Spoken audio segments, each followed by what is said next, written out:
মুখ্যমন্ত্ৰীৰ দৃষ্টি আকৰ্ষণ কৰা বাহিৰ ব্যতিক্ৰমী অনুষ্ঠানে সকলোকে মন্ত্ৰমুগ্ধ কৰিলে। মুখে মুখে চৰ্চিত হ'ল সংস্কৃতি ৰক্ষকসকলৰ বিষয়ে।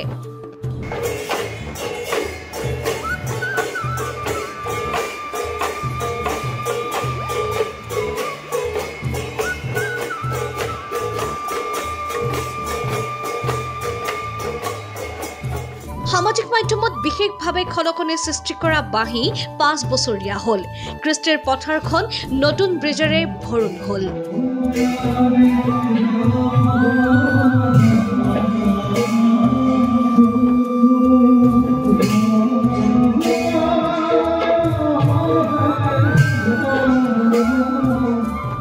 আজি বাঁহী ব্যক্তিগত অনুষ্ঠান নহয়, হৈ পৰিল এক ৰাজহুৱা সম্পদ। ৰাজ্যৰ বহুজন আহিল সংস্কৃতিৰ জয়গান গাই বাঁহীক আশীৰ্বাদ দিবলৈ। সবিশেষ আমাৰ গ্ৰাউণ্ড জিৰ' ৰিপৰ্টত।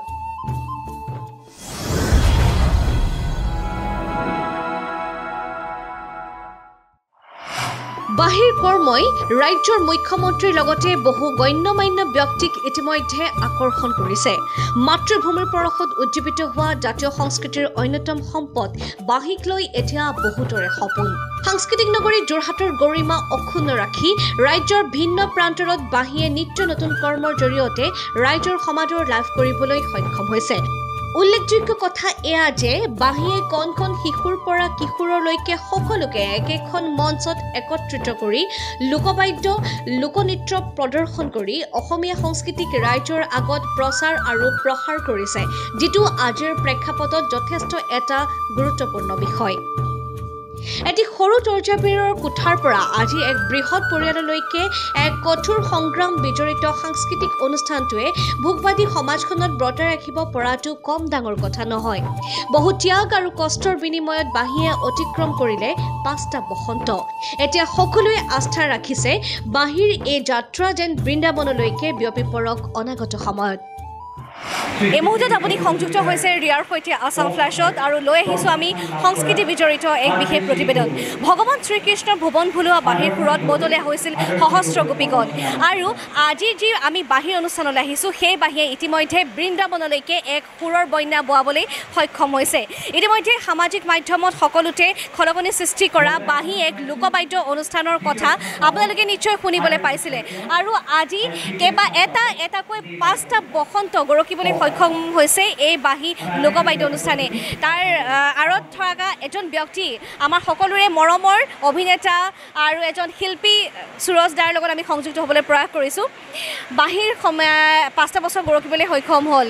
এয়া এক আনন্দৰ বন্যা, এয়া এক বৃহৎ সফলতা অসমীয়া জাতীয় কৃষ্টি সংস্কৃতিৰ হকে, কেৱল আপোনালোকৰ প্ৰতিষ্ঠানৰ বাবে নহয়। কি ক'ব এই সন্দৰ্ভত? ক'বলৈ একো নাই। প্ৰথম কথা হৈছে ভেটি এটা তেতিয়াহে শকত হয়, মজবুত হয়। কাৰণ এনেই জয় আসম কৰি লাভ নাই। যদি কৃষ্টি সংস্কৃতি আমি নিজৰ জাতিটোৱে বিচাৰি নাপাওঁ, তেতিয়াহ'লে কিন্তু এটা জাতি হৈ নাথাকে। সেই জাতিৰ বাবে কৃষ্টিৰ বাবে অকণমান প্ৰচেষ্টা কৰিছোঁ, কিন্তু তাৰ বাবে আপোনালোকৰ সকলো অসমীয়া জাতিৰ প্ৰতিজন মানুহৰ মৰম চেনেহ আৰু সাদৰ লাগিব। সেই সাদৰৰ কাৰণে, সেই মৰমৰ কাৰণে আমি অকণমান প্ৰচেষ্টা কৰিছোঁ। তাৰ লগত তোমালোকৰ মাধ্যমৰ যোগেদি আমি ৰাইজক ক'ব বিচাৰিছোঁ, আহক গীটাৰ শিকক, কিন্তু ঢোলটো শিকিবলৈ নাপাহৰিব। সেয়ে প্ৰাৰ্থনা। খুব গুৰুত্বপূৰ্ণ কথা ক'লে, ঢোলটো শিকিবলৈ নাপাহৰিব আৰু জাতীয় কৃষ্টি সংস্কৃতিক আমি জীয়াই থাকিব লাগিব, উত্তৰ প্ৰজন্মৰ মাজলৈ আগবঢ়াই লাগিব। কিদৰে বুলি ক'বলৈ গ'লে ডাঙৰ ডাঙৰ ভাষণেৰে নহয়, এইদৰে এটা অনুষ্ঠানৰ জৰিয়তেহে আমি কৃষ্টি সংস্কৃতিক আৰু এঢাপ আগুৱাই দিয়াত কিন্তু সফল হ'ব লাগিব।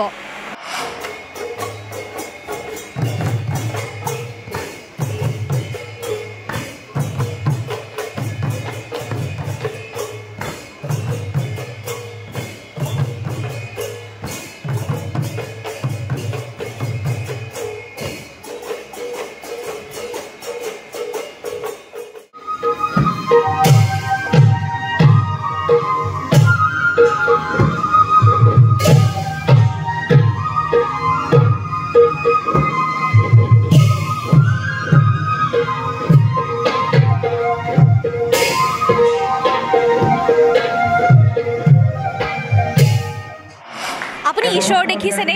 ভগৱান দেখিছে জানো?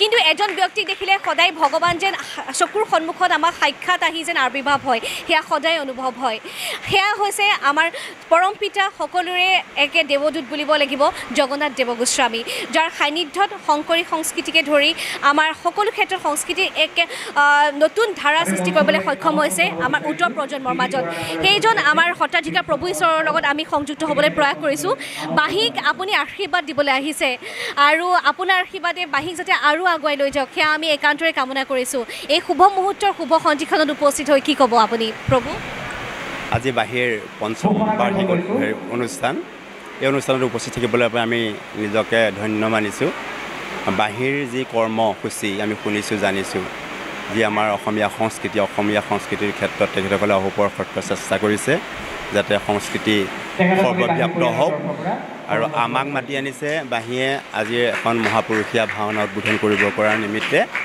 তেখেতসকলে জানিছে যে সংস্কৃতিৰ লগতে ওতঃপ্ৰোত সম্পৰ্ক মহাপুৰুষীয়া ভাওনা যি ভাওনাই সমন্বয়ৰ ভেটি সুদৃঢ় কৰে যি ভাওনাৰ যোগেদি উচ্চ নিচ্চ জাতিভেদ সকলো ভেদাভেদ পাহৰি সকলোকে সমন্বয়ৰ বাৰ্তা কঢ়িয়ায় গতিকে বাঁহীৰ এই যাত্ৰা আমি ভগৱানৰ ওচৰত প্ৰাৰ্থনা জনাম যে তেখেতসকলৰ ভৱিষ্যত যাত্ৰা সুন্দৰ হওক ভগৱন্তই তেখেতসকলৰ কৰ্মকৰ্তাসকলৰ শিৰত ফুলচন্দন বৰিশন কৰক আমি আশাবাদী বাঁহীয়ে নিশ্চয় অসমবাসীক এক উজ্জ্বল নক্ষত্ৰ সৃষ্টি কৰি অসমবাসীক সেৱা আগবঢ়াব পাৰিম আমি ঈশ্বৰৰ ওচৰত প্ৰাৰ্থনা জনাইছোঁ আপুনি যিদৰে সমগ্ৰ অসমতে ইমূৰৰ পৰা সিমূৰলৈ সংস্কৃতিৰ এক নতুন সূতাৰে বান্ধিবলৈ চেষ্টা কৰি আহিছে উত্তৰ প্ৰজন্মৰ মাজত আপুনি যেনেকৈ শংকৰী কৃষ্টি সংস্কৃতিক বিলাই দিবলৈ সম্পূৰ্ণৰূপে আপুনি এক নতুন যাত্ৰা অব্যাহত ৰাখিছে অনাগত সময়ছোৱাতো যাতে বাঁহীৰ দৰে বহুকেইটা অনুষ্ঠান যাতে সৃষ্টি হওক আৰু এই ক্ষেত্ৰত যাতে আমাৰ প্ৰভু ঈশ্বৰৰ দৰে ব্যক্তিয়ে যাতে আশীৰ্বাদ সদায় কৰক সেয়াই আমি একান্তৰে কামনা কৰিছোঁ